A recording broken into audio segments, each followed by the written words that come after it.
Good afternoon. আর আজকে দুপুরবেলা একটু রেডি হয়ে গেছি, আজকে হচ্ছে সানডে। তো সানডের দিনে একটু রেডি হয়ে গেছি। আজকে আছে একটা আমাদের ইনভিটেশন, তো সেখানেই যাচ্ছি। অনেক দিন পর আবার আমাদের গ্যাদারিং হচ্ছে, অনেক বছর পর, মানে প্রায় পরপর 2-3 বছর মনে হয় হয়ে গেল এই গ্যাদারিংটা আমাদের বন্ধ হয়ে গেছিলো।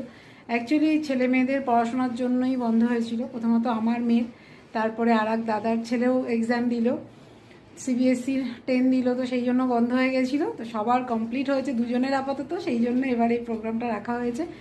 এখন আপাতত কারোর সেরকম বড় এক্সাম নেই বলে, তো সেই জন্যই রেডি হয়ে গেছি। আর সানডে মানেই বুঝতেই পারেন একটু কাজ টাজ বেশি থাকে। এখন ঘড়িতে টাইম হয়ে গেছে দুপুর 1:15, তো এখন বেরিয়ে যাব। আজকে গাড়ি নেওয়া হচ্ছে না, আজকে